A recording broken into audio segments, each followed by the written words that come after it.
Welcome back to another episode of the Adversity Advantage. I'm your host, Doug Bopst, and today we welcome back to the podcast Dr. Gabor Maté. Dr. Maté is a retired physician who spent 20 years in family practice and worked for over a decade in Vancouver's downtown east side with patients challenged by drug addiction and mental illness. He is the best-selling author of 5 books published in 30 languages, including his latest book, The Myth of Normal: Trauma, Illness, and Healing in a Toxic Culture. Gabor is an internationally renowned speaker, highly sought after for his expertise on addiction, trauma, childhood development, and the relationship of stress and illness. And let's face it, so many people are struggling right now with emotional pain, stress, uncertainty, anger, and more. So I'm so excited to have Dr. Gabor Maté on the show to talk about what we can do about all of this and more. So with that said, let's get this conversation going and welcome Dr. Gabor Maté back to the Adversity Advantage podcast. Dr. Maté, welcome back to the podcast. Nice to be with you again, Doug. Yeah, I'm excited to chat with you. And one of the main reasons I wanted to bring you back on the show is that a lot of people are struggling right now. So many people. I'm getting texts from friends that are struggling. I'm getting texts from friends who have friends who are struggling. And so many people, they just don't know what to do. Like there's this world that we live in that there's a lot of uncertainty. There's a lot of pain. There's a lot of anger. There's a lot of sadness. And I think people are having trouble just coping, in day-to-day life. So what is your advice for somebody who's listening to this, who is one of these people who is in a lot of pain mentally and emotionally, and they're just having trouble coping with life? Well, first of all, I totally understand what you're saying, and I see the same thing myself. And the statistics show the same thing. So even the rate of childhood suicide is going up in the States, particularly. More people are being medicated, diagnosed with all kinds of mental health conditions. Something's going on. Well, I think it's a very typically American thing to do is, what are we going to do about this, But really the first question is, how are we going to understand this? Because what we do will arise from how we understand something. And if you take your car to a mechanic, the first thing he's going to ask is not what am I going to do about this, but how will I understand this problem? Which part of the mechanism is dysfunctioning here, And so the first thing to realize is that the anxiety, the pain, the distress, the depression, the alienation that people are experiencing, they're not the problem. They're the manifestations of a problem. Actually, they're signs. If I experience anxiety or depression, that's a sign from my body and my mind telling me there's something out of alignment in my life. So it's not a question of how do I get rid of the depression. I mean, we want to, for sure, recover from it. But in order to do so, we have to say, well, what is this telling me about how I live my life? And what do I need to change? So in other words, we see these conditions or these mind states as signs. And then we have to say, well, what is it signaling? That's the first point. The second point is, just as your question implies, these can't be individual problems. I mean, if it was happening to the isolated individual here or there occasionally, we'd say, well, maybe it's an individual issue. But when it's happening on a large scale, it's got to be something cultural. It's got to be something that's happening in a society that's driving so many people literally driving them to despair, and that's the topic I discussed in my book, The Myth of Normal, about which I think I was on your podcast before to talk about. So what we're looking at is a cultural problem here. And the cultural problem we're looking at is that this society stresses a lot of people. Now, if you look at the sources of stress in the scientific literature, the major triggers for the stress response are uncertainty, lack of information, loss of control, and conflict. Now, uncertainty, lack of information, loss of control, and conflict. I think I've just described this culture.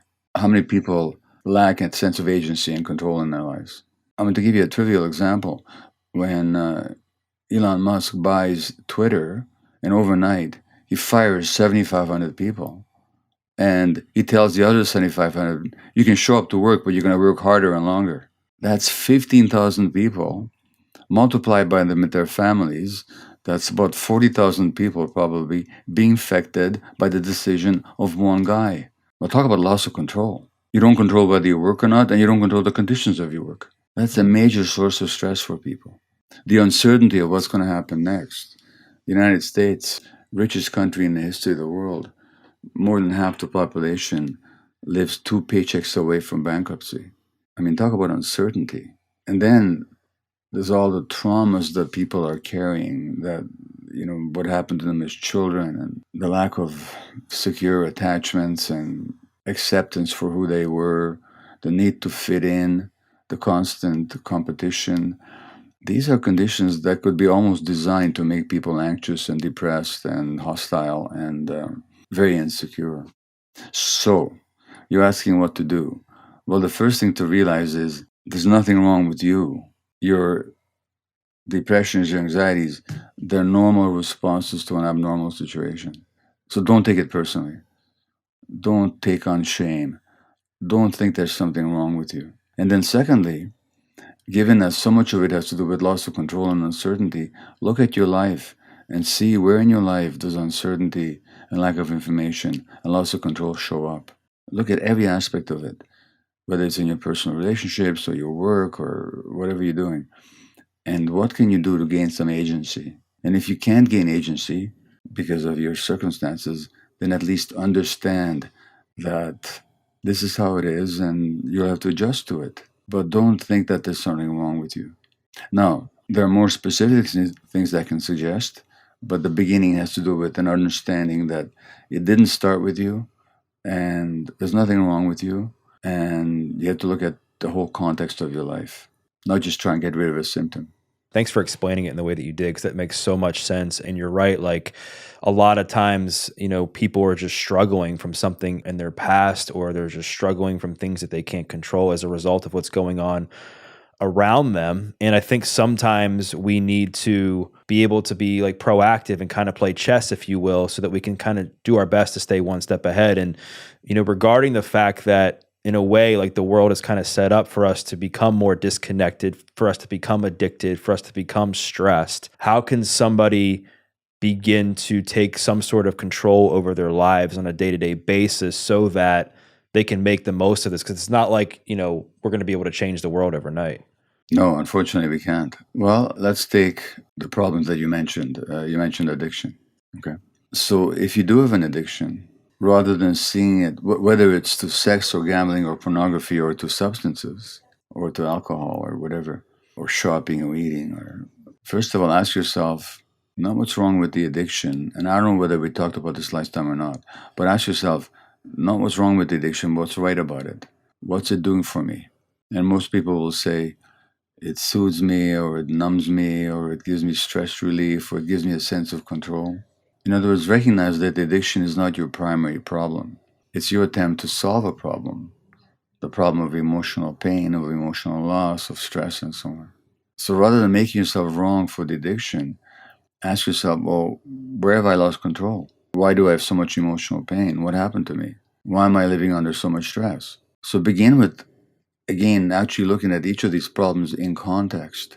Rather than making isolated problems out of them, look at them in context. Now, when it comes to stress, there are, broadly speaking, two kinds of stresses. I mean, you can look at stress in a whole number of ways, but one way to look at this is as follows. There are stresses that life brings your way that you can't do much about. If where you live there's going to be a tornado, there's going to be a tornado. There's nothing you can do to prevent a tornado. You could, in the long term, move to some part of the world where there are no tornadoes or less chance, but most people don't have that kind of options. So some things we can't do much about. At least in the immediate sense, you can't control inflation. I mean, the government could, and those that have the economic power could, but they have no interest in doing so. That's a whole other story. But you can't. So there's some stresses there's not much you can do about, although you could become politically active and see if you can affect the system. That's a whole other question. But then there's a whole lot of stresses that we generate for ourselves. And those stresses that we generate from ourselves have, broadly speaking, two sources. Well, let's give you an example. Let's say I'm supposed to be on this podcast with you, but let's say the link didn't work. I could say, the link didn't work, too bad, we'll try again some other day. Or I could get all upset about it. It's so frustrating. One more time, it didn't work. What's wrong with this technology? And I'm going to miss this opportunity to publicize my book. And what's that going to mean? And, I really wanted to express my opinions. And I know nobody's going to, in other words, I could make a whole story out of it. And that would really stress me, Now, look at the stories that you're making up when stuff happens. Because it's not what happens that stresses you. In this case, there's nothing particularly stressful about a podcast being technologically impaired, or delayed. But if I make a big story around it, and it's an exaggerated one I'm presenting you here, but if I make up a big story around it, I'm really going to stress myself. So we stress ourselves by the stories that we tell ourselves. A friend of yours says, let's go for coffee, and then they cancel. Well, you could make up a story that I'm not lovable, or they don't love me, or they're undependable, and why is everybody like that, and why is this always happening to me? That would really stress you. Or you could say, too bad, I'll just get on with my day.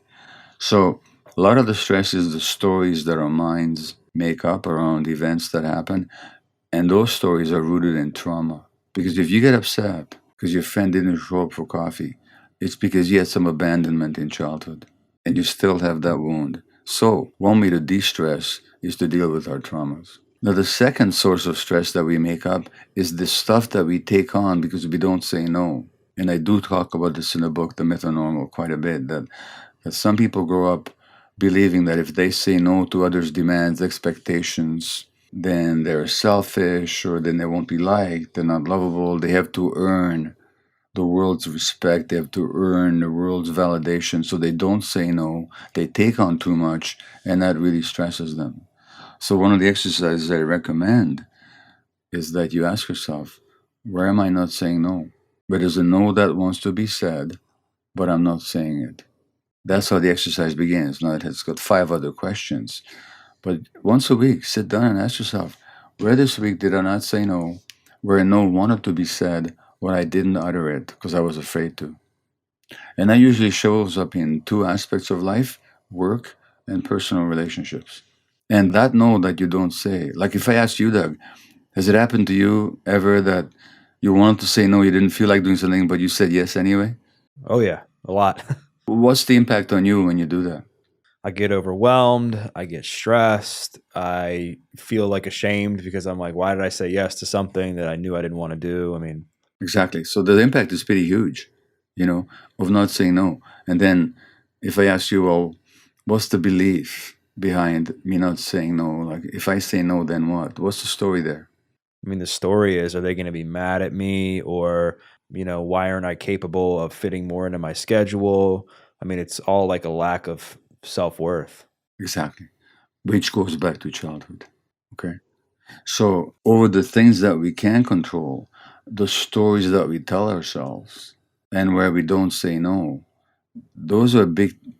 If we learn how to deal with them, those would be huge mitigators of the stress that we live under. And again, some stresses, oh my gosh, there was an article in the New York Times just this last weekend about what happens to Black mothers and children around birth. And they do a lot worse. Rich Black women do worse than poor white women. They're more likely to die. Their babies are more likely to die. And they didn't cause that. That's the stress of racism. And not just around birth itself, but lifelong, because lifelong racism affects the physiology of the body. Now, those are stresses that nobody caused for themselves. If they get enough support and heal, they could possibly resist the effects of that kind of stress.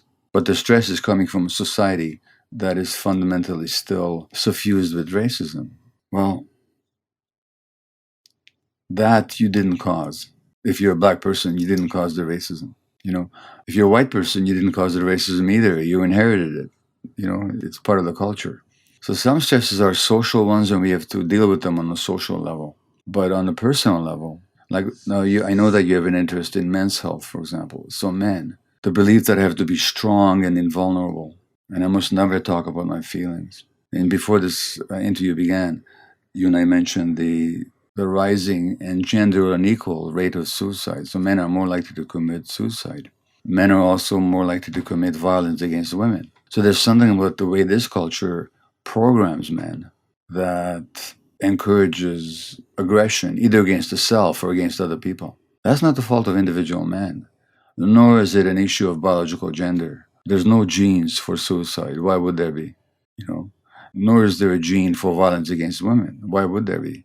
But if people become depressed, and for example, in the United States, Two economists wrote a book about what they call deaths of despair. One of them was a Nobel Prize winning economist. And what's happened is that in the industrial heartland of the United States, where industrial jobs evaporated over a couple of decades, they were exported basically to countries where there's cheaper labor. So that the well-paying, reasonably well-paying unionized jobs and job security and sense of purpose and meaning and belonging of men all of a sudden was taken away from them. That wasn't their fault. But belonging and contributing and having a sense of meaning and purpose are essential human needs. So when all of a sudden that's taken away from men, and now they can't provide for their families the way they used to be able to, their sense of own value diminishes. Now they're more likely to become addicted and try and soothe their pain through substances.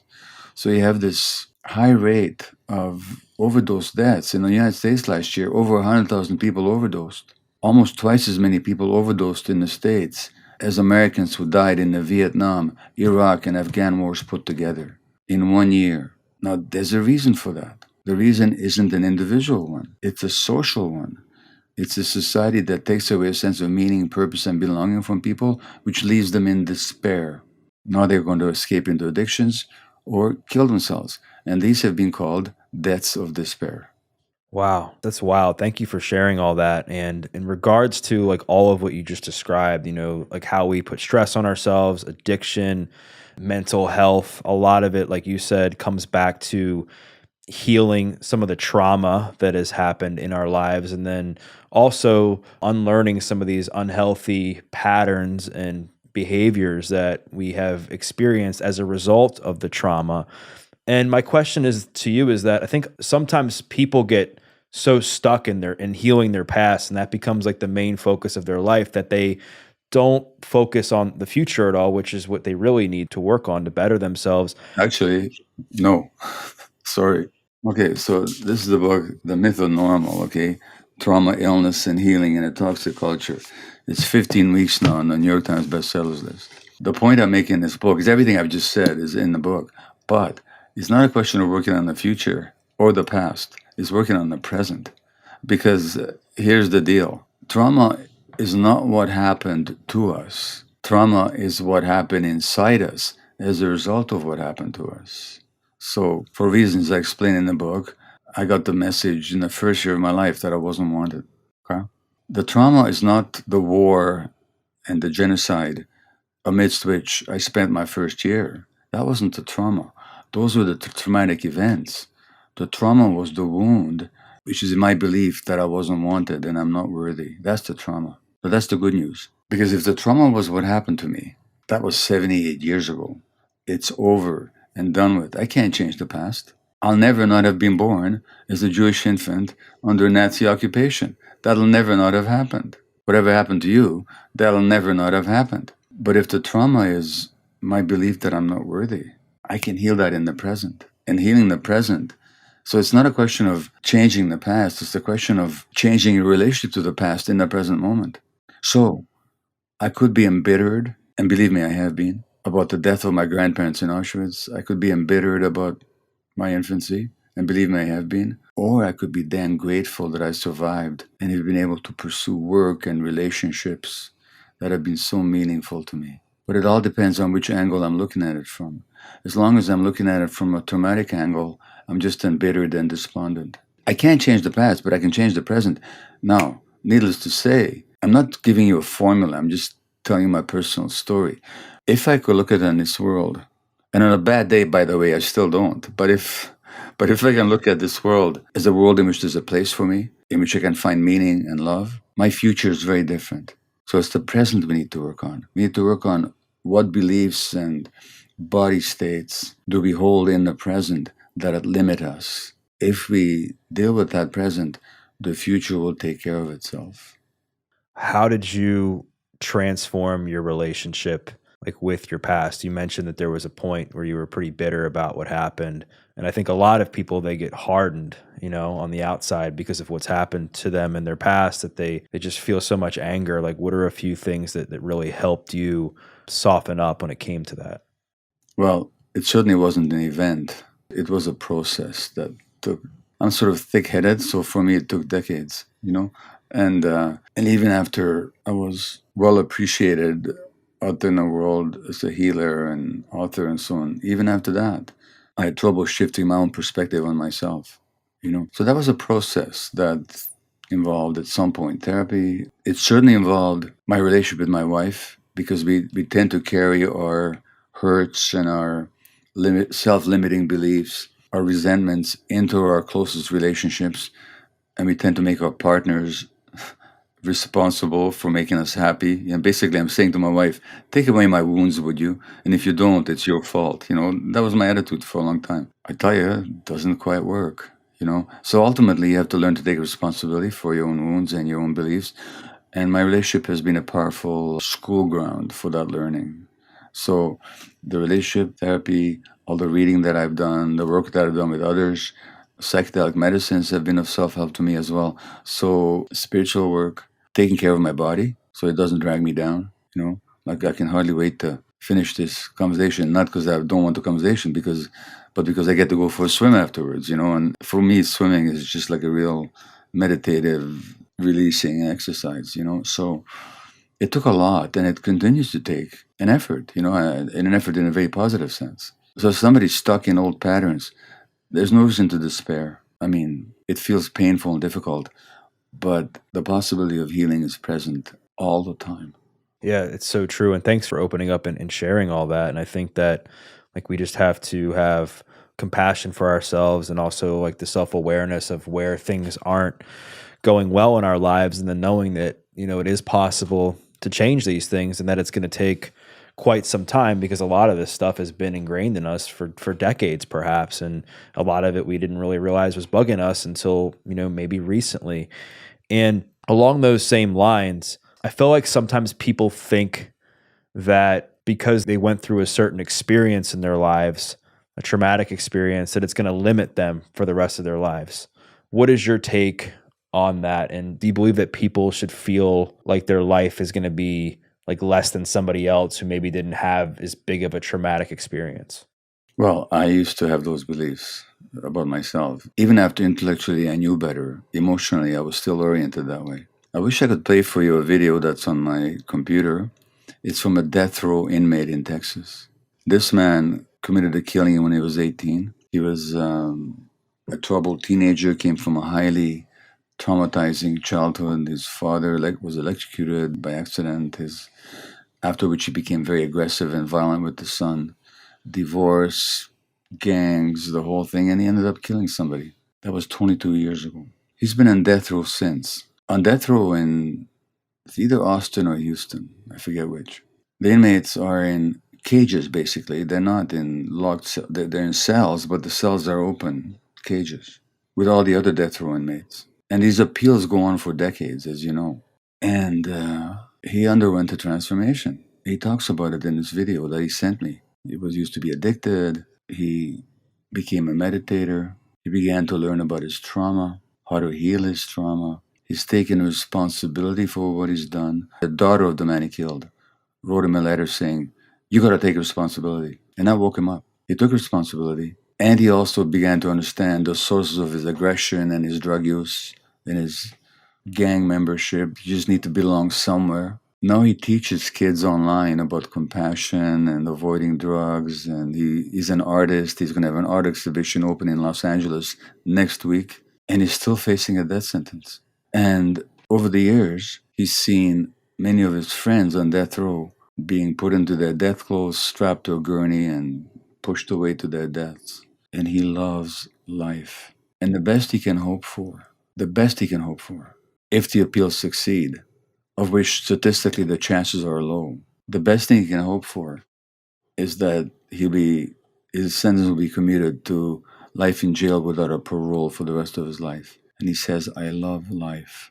Well, if you can love life in a cage on death row and be creative and be meditative and contribute to others, then who can't? Now, my mind says, I can't. I know how miserable I get if I stub my little toe. Never mind being on a death row in Texas. But I'm just telling you what's possible. That's amazing. What an incredible story. And it's just so cool to hear how he's completely transformed his life. And, I don't know if we talked about this the last time, but it's sad, I think, that we have to go through so many painful moments to experience these positive transformations, right? We sometimes don't change things in life until life makes us change it, right? And what do you say to somebody right now who they're just afraid of like living in the world that we're in today? Because as we talked about, it's kind of a hard place to exist in right now, and they've lost hope. They're like, all right, I'm listening to you guys chat and I know that I need to change certain things, but what's the point? Like, I feel like the world's against me. Like, how can somebody escape the victim mindset? Well, so if I was talking to a person like that, I would say, first of all, I get it, because I've been to that place myself. I mean, I've had moments when I didn't think life was worth living, and I imagined my own suicide. Never that I planned it or I was going to do it, but I kind of fantasized it, I've been to those places, so I get it. Secondly, I would say, I feel that the world's against me. That's not a feeling. It's a belief, okay? If you have that belief, it's because at some point you had that experience. But you're not having that experience right now. That experience was that of a child who was helpless and alone. So what's showing up in your belief system is not your present situation, but your childhood emotional experience. And like I said before, in the present we can heal. No matter what happened then, we can heal in the present. So the first thing I would ask a person like that is, are you willing to consider that healing is possible for you? Or have you totally given up? By the way, a person who's totally given up wouldn't be telling you this. Because when people talk this way, whether they know it or not, they're asking for help. If they weren't asking for help, they wouldn't say anything.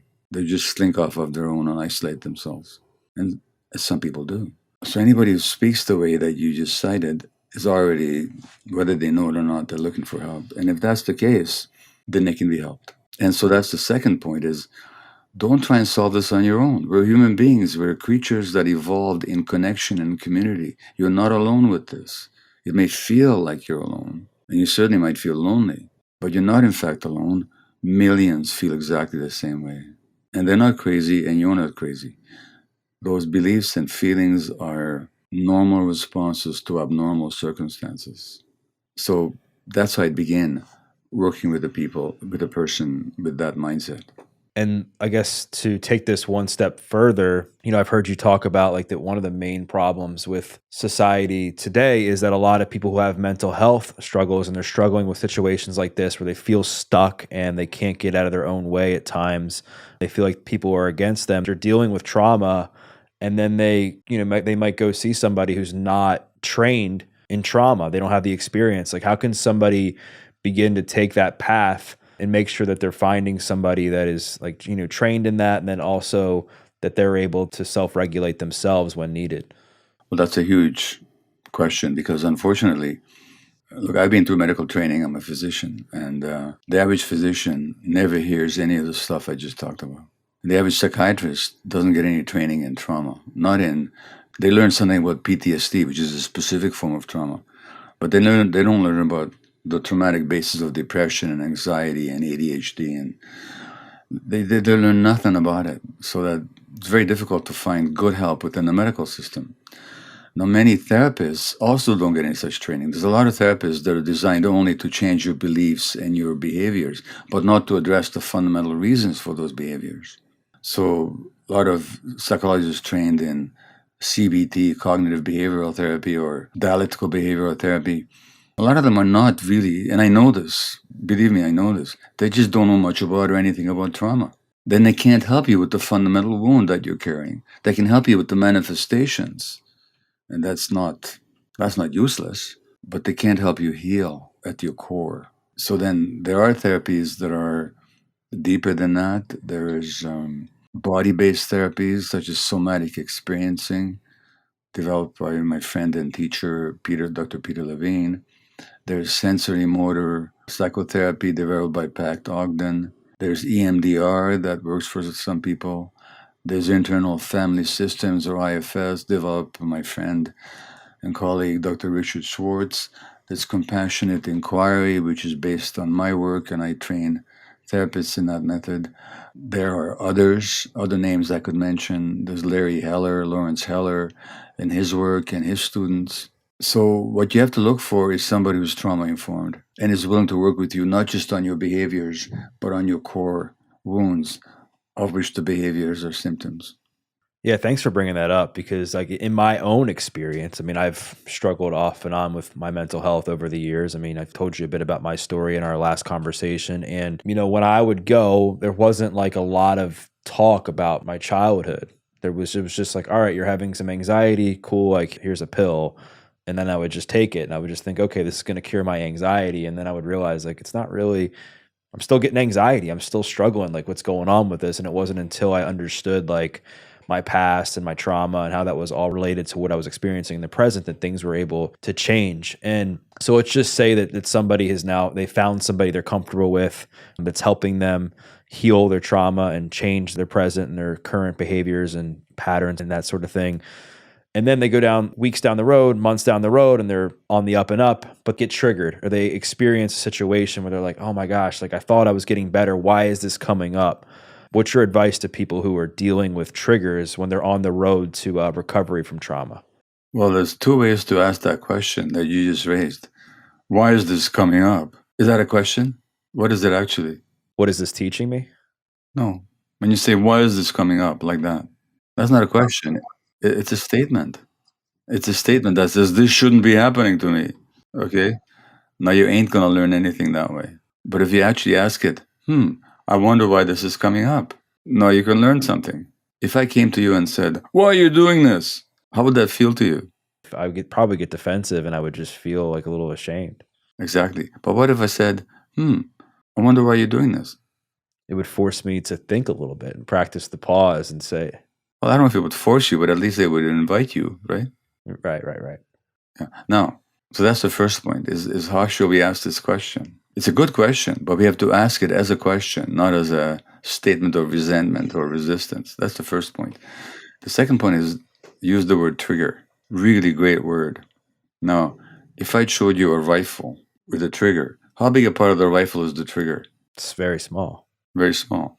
For that trigger to set off anything, what there has to be? There has to be a mechanism to deliver ammunition. There has to be ammunition. There has to be an explosive charge. When I get triggered, let's say you say something to me and I get triggered. What you said was a very small little thing. I'm the one who's got the explosive charge and the ammunition.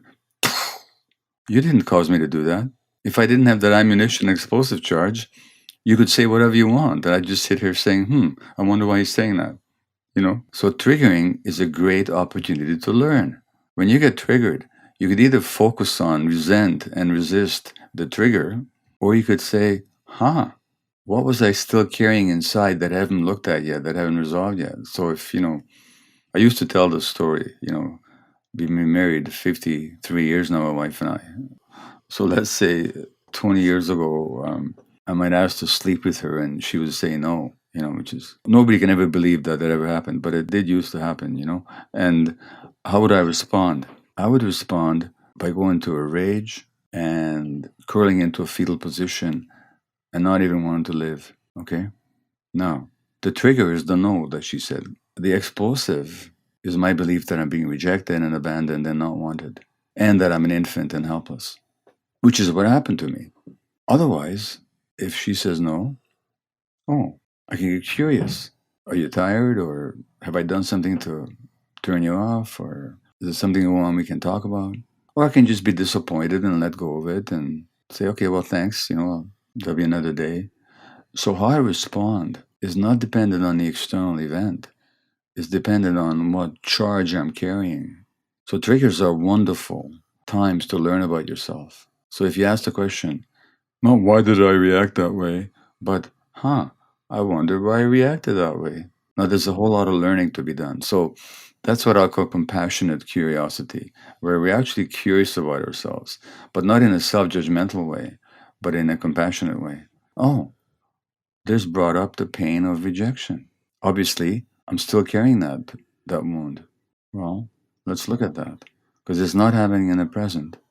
I'm glad you brought that up and that we have to change the language and how we talk to ourselves during those moments. Because for me personally, I'm extremely hard on myself. So that like voice that you were saying, like, like, why is this happening or why is it doing this to me? Like, that's something that I've said in my life very, very frequently because of the fact that I'm really hard on myself. I sometimes, when something doesn't go my way or when I get triggered or bothered by something, even though I've done a lot of work on myself. I'm so hard on myself because I'm like, gosh, like I'm better than this. I know I should be doing better than this. So that was really eye opening for me. So thanks for sharing that. Well, and you know, that voice in your head that tells you all that stuff. In this book, I actually talk about getting into a relationship with that voice because this is what I call a stupid friend, you know, because at some point, that voice came along when you were quite small. See, if you were suffering as a kid or things weren't going well, there's two assumptions a child could make unconsciously.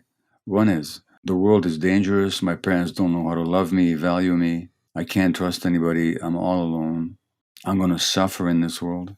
The other belief unconsciously is there's something wrong with me, and maybe if I work hard enough, I can fix it. Now, which belief is more protective for the child, do you think? The second one is more protective. Exactly. So it came along as kind of a friend to keep you going.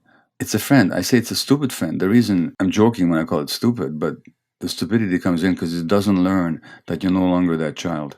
It keeps giving you the same message. So my suggestion, Doug, is next time you hear that voice, say hello to it and say, thank you. You know what? Because ask yourself, how old is that voice? I mean, how old were you when it first came along? I mean, I was young because I remember there was this idea that I developed about myself from when I was a child that I wasn't good enough because I wasn't picked for sports teams. I got yelled at a lot. So give me an age, 5, 6, 7. Yeah, I mean, I would say I was in elementary school, I think. Well, let's call him a 7-year-old. This voice is a 7-year-old kid telling you a story. So say hi to it. Hello, I got it. You're still working to make me better in this world, but you know what? Relax, kid. I can take care of it now. You know, it's just a little immature little friend. That's all it is. It didn't come along to torment you. It came along to actually protect you. Right. And I think you're right. It's so important to have a conversation with that voice and then also change the conversation with that. And then along the lines of like, childhood, one of the things that my audience wanted me to talk to you about more in depth is like parenting, and that parents are having a hard time right now, I think, with their kids growing up in this world that is hard. You're easily distracted, you're easily addictive, you're easily on your screen all the time. Like, what advice do you have for parents who are raising kids in this world today so that they can, raise them to the best of their ability? It's very difficult to raise kids these days because we're not living in the way that human beings evolved. Like every animal evolves in a certain environment and context and is suited to that environment and context. If you want to understand elephants, don't study them in a zoo. Study them out in a forest or where they live, you know? And human beings, we no longer live in the environments even close to it in which we evolved, out there in nature, in small groups connected to each other. Parenting kids used to be a group activity. It happened in the tribe, in the clan. Parents had lots of support. Kids spent their whole day around their parents. It wasn't goodbye in the morning, hello in the evening, and most of our time is spent away from each other. That never used to be the case, not throughout millions of years and hundreds of thousands of years. Now, we can't go back to that life, and nor would anybody want to necessarily, but we have to understand what we've lost. So first of all, you have to understand a few things. The great Buddhist teacher Thich Nhat Hanh, who died about a year ago, he said that the greatest gift a parent can give to their child is his or her own happiness. So take care of your emotional states, because your kid is sensitive enough to be downloading your emotional states and making them their own. So if you're stressed, unhappy, depressed, anxious, addicted, believe me, your kid is going to absorb all that and make it about themselves, that there's something wrong with them. So take care of yourself. Live a life that you can live with. And if you get the first 3 years right, by the way, you got it made. So when your kids are really small, consciously make the first 3 years as stress-free and as clear of psychological dysfunction as possible. That means work on your traumas. Work on your relationship with your partner, your spouse. That's the first thing. Beginning with pregnancy, by the way, number one. Number two, understand what the needs of children are. Needs of children are for unconditional loving acceptance in the context of a secure relationship where the child doesn't have to work to make the relationship work. The acceptance and the regard should be unconditional. Allow the child to have all their emotions. Whatever the emotions are, let the child have them, understand them. Don't force them to suppress their emotions. I'm not saying be permissive with behaviors. I'm saying don't force the child to suppress their emotions. Don't tell them not to be angry. Don't tell them to cheer up when they're sad. Validate the anger, validate the sadness. These are essential brain circuits for such feelings. Nature gave them to us for a reason. Allow the child to experience them.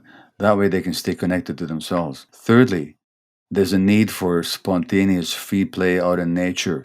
Get the hell away from these devices. Don't give a 1-year-old an iPad or a cell phone. Get rid of the screens in your house when your kids are small. Have a screen in a locked room for yourself if you need one. But don't be phoning and texting and emailing around your kids, because the message they get is the device is more important than they are. Don't go for a walk with them and texting and looking at your cell at the same time. Don't give the kids these devices. They've been documentably shown to interfere with the healthy development of brain circuits. This has been shown on brain scans. So if I was raising kids today, I wouldn't let them near a screen for years. On the other hand, I would encourage them to be outdoors, be with them, play in nature, spontaneous creative play. So these are the essential needs of children. I talked about them in this book. They're difficult to provide in this culture, because if you do any of this stuff, you'll be an outlier, because all your friends and all your kids' friends' parents will be on their cell phones all the time. So you have to make a decision not to buy into the false values of this, what I call this toxic culture. So that's some basic advice, easily said, hard to achieve, but at least these are the goals that we need to be striving for. I wish I had known this stuff when my kids were small. That's some great tips, and I'm sure the audience is going to appreciate that. How do you feel like where's the line with coddling and like tough love when it comes to kids? Because I hear a lot of people talk about now that, kids should be able to experience some levels of stress as they get older and adversity so that they can develop healthy coping mechanisms for when they're adults. Like, what's your take on that? Well, first of all, there's no such thing as tough love. There's either tough or there's love, but there's no such thing as tough love. By tough love, they usually mean punishment and rejection, which is unhealthy. That's the first point. Discipline. We want to teach our kids discipline. Yes, we do. We don't want to teach it to them. We want them to develop discipline. But let's look at that word discipline. What's a disciple? Well, who follows you, yeah? Why did Jesus' disciples follow him? Because he loved them and they loved him. Kids, if we love them, they will follow us. They'll be our disciples. We don't have to force them into anything. It's the quality of the relationship and how gentle we are with them. Now, as to coddling kids, let them experience the stresses of life. Believe me, they will. That's how life is. We don't have to add extra stress to their lives by punishing them. They're going to have disappointments. Their friends will not want to play with them one day. Their cat will die. They may break a leg. They will lose a beloved object. Mom or dad may get sick. Their best friend will move away to a different town. These are the inevitable stresses of life. We don't have to impose stresses on kids. What we have to do is to help them cope with the stresses that naturally arise.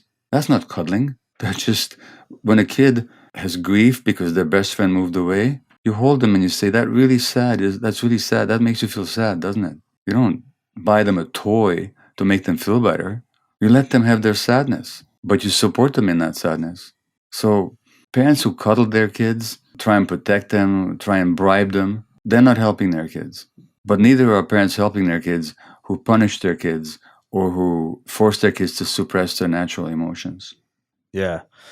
Some great points. And I think what you said is spot on. Like, you don't want to try to fix their problem. You want to support them through the problem so they can get used to having support and asking for support when they're going through hard times. The last question I want to ask as we kind of bring things somewhat full circle is, I think a lot of the problems that we create for ourselves, whether it's using substances to numb pain, whether it's, escaping by, staying on our phones too long or being in the wrong relationships or whatever the case is, it's because we're like afraid of being with ourselves and we're afraid of being ourselves. And we're disconnected from who we are and we're lost. What are some ways that if somebody's listening to this and they feel like they're afraid of being themselves, they're feeling disconnected from their true self, how can they get back to that level of authenticity?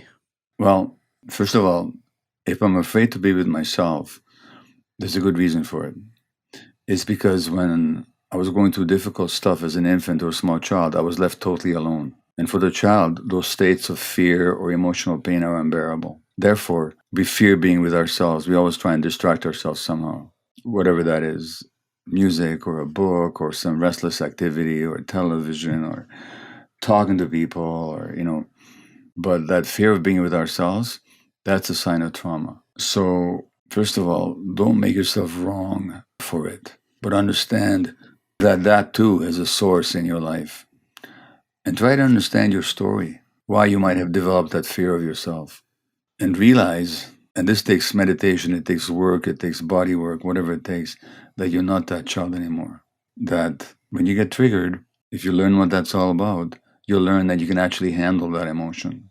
So it's okay for my wife to say no, and I might say, okay, I'm disappointed, but I don't have to put myself and her through a big stressful drama because I'm still telling myself that I'm an abandoned infant, you know? So we need to strive to get into the present moment as much as possible. That may take spiritual work, that may take body work, that may take therapy, but it can be done. It might take connecting with nature, which is always present, but it can be done. Yeah, such great advice. And I think, a lot of times what happens is it's during the moments where we are most afraid of being by ourselves that we actually need it the most. And that's like when some of the greatest levels of growth come is when you spend time in that discomfort and you get outside in nature and you start to learn more about yourself so that you can start to understand, like, not just some things that you're unhappy with yourself or some things that may have happened to you that you are angry about, but more like what you like about yourself, what you love about yourself, and what you want to do moving forward. So, Dr. Maté, this has been awesome. I wanted to thank you so much for your time once again. I really enjoyed this conversation. I think people are going to get a lot of value out of it. Obviously, you got your latest book, The Myth of Normal, New York Times bestseller. Congrats on that. And if people want to check out your work, if they want to buy any of your books, follow you online, where's the best place to do that? Well, I don't sell anything myself, but many dozens of my talks on YouTube, I didn't put them up there, but people did. Some have seen my millions of people. So check my name on YouTube. You can hear me blather away in all kinds of topics endlessly if you wish. There are 5 books of mine. Next week, 2 of them, this coming weekend, 2 of them will be on the New York Times bestsellers list, including The Myth of Normal and my book on ADHD, Scattered Minds. There's my website, Dr. Gabor Maté. There are organizations that have filmed me and they sell courses based on my work or, featuring me. One is called wholehearted.org. The other is Psychotherapy Networker. These sounds true. These organizations have all filmed courses with me that are available. Compassionate Inquiry. There's something called Compassionate Inquiry Short Course, which is not for professionals. It's for the layperson. It's not expensive, and it sort of goes into my teachings around trauma and healing. And then again, there are my books. So, there's lots of ways to get a hold of my work if people are interested. Amazing. Well, I'll make sure to link your stuff in the show notes. And for those listening, what I invite you to do is to share a takeaway. We talked about so much, whether it was something we chatted about as far as healing, trauma, dealing with like life stress, coping with stuff. Maybe it was something we talked about as far as parenting. Maybe it was something we shared as far as like how to deal with being triggered and how you have to change the conversation with the voice in your head. Whatever the takeaway was, make sure to tag Dr. Maté and tag myself because we'd love to hear your feedback.